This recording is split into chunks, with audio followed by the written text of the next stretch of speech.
Good morning, welcome back to a new video. Gonna keep it short today. Mans is busy. It is a Saturday after all. I want to talk about the very mental principle which is allowing me to enjoy life to the very fullest, even though I've had a lot of tragedies and I've witnessed a lot of hardships. Basically, I have dubbed this philosophical concept pessimistic positivity.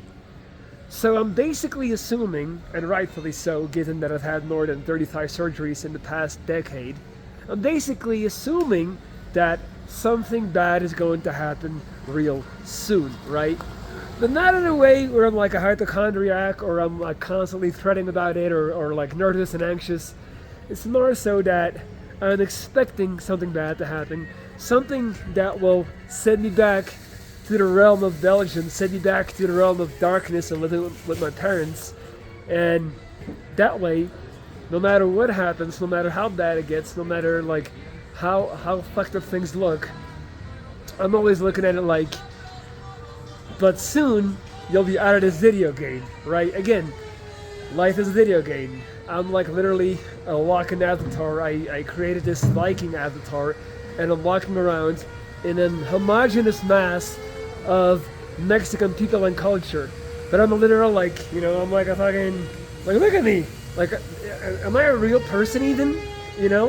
So every day I get to play this video game. Every day I get to get out here and have fun and meet people and have new experiences.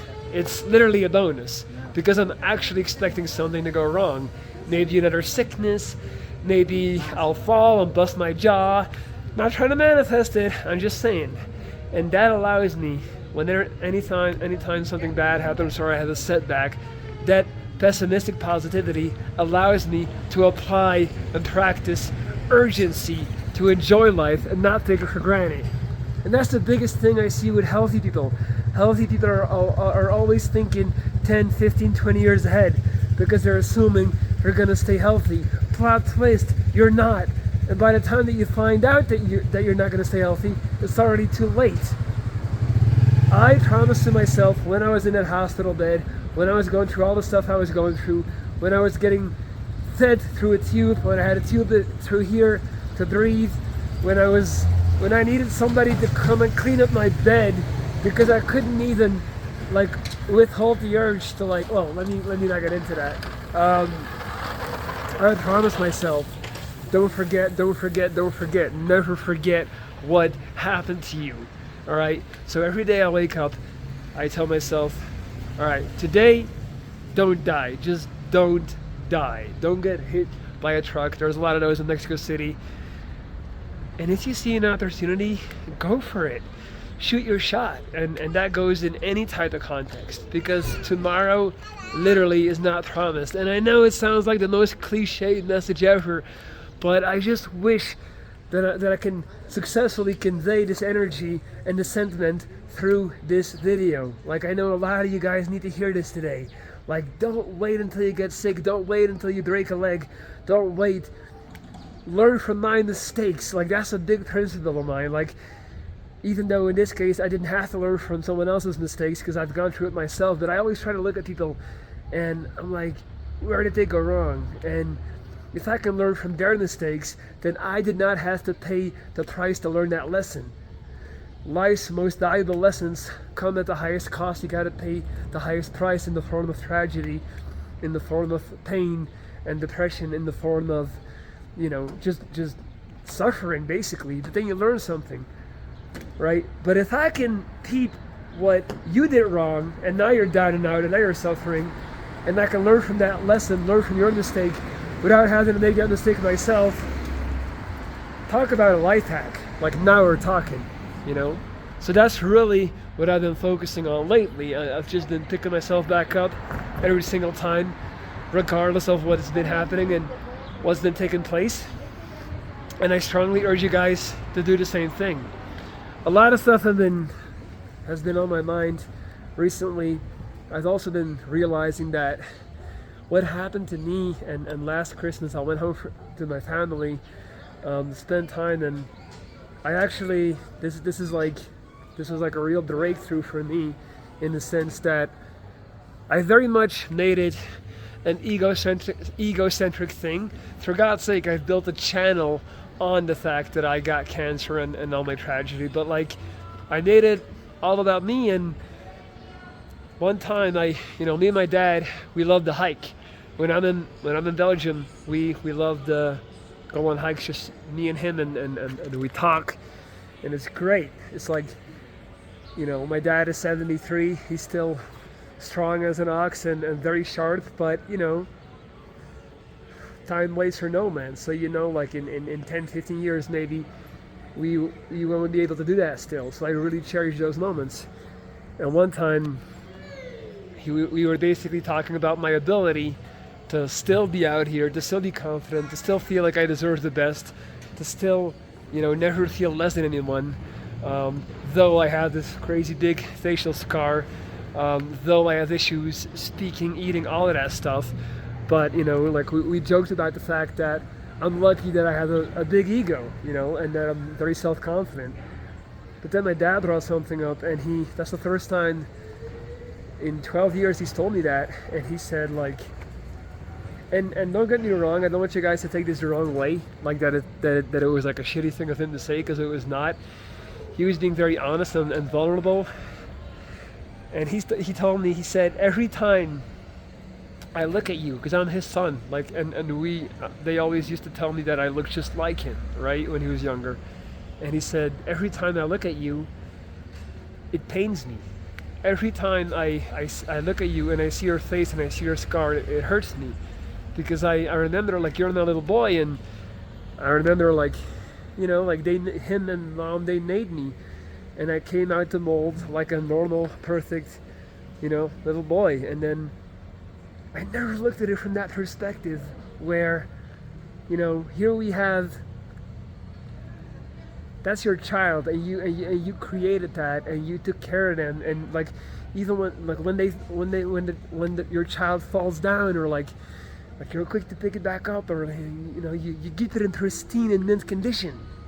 That's what good parents do. You take care of them, and you make sure they're able to go through life unharmed, unscathed, and then all of a sudden, boom, cancer enters the equation, and now your son is missing 1/5 of his face, and they had to paste a whole chunk of meat from his leg into his face to like kind of make it okay, but it's not okay, and everybody can tell it's not okay, and it looks messed up. And then we did more surgeries to make it better, that the surgeries made it worse.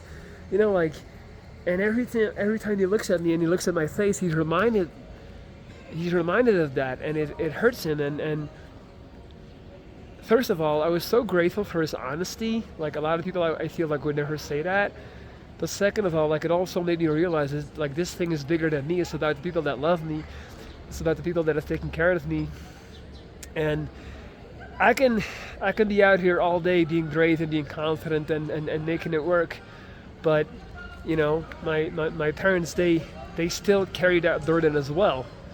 And sometimes it is easier, like, I'm looking at life through like I don't see my face, right? Like, I see the pictures in the mirrors and all this stuff, but like at the end of the day, I'm not constantly reminded of my scar as I walk around, because I'm looking and I see a church, I don't see my mug staring back at me.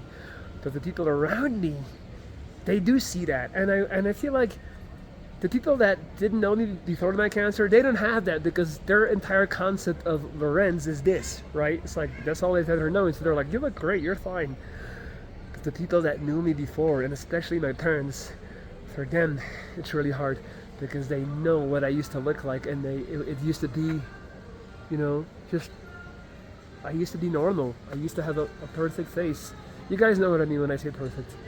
And that's just kind of like, I don't know, man. It turned my whole world upside down, and I've been thinking about it a lot. And I just kind of like been trying to, use that once more to be more grateful, to be more positive, and to not let small things throw me off my course. Okay? And I want you guys to do the same. Like, please practice urgency to be happy. Understand that tomorrow really is not promised at all, and you have to do it today. Like, live your life today, be happy today, make the best of it today. That's what I'm doing. And any bad thing that happens to you, make it the best thing that ever happened to you. Cancer has to be the best thing that ever happened to me, because otherwise I'm gonna succumb to the whole why me question, right?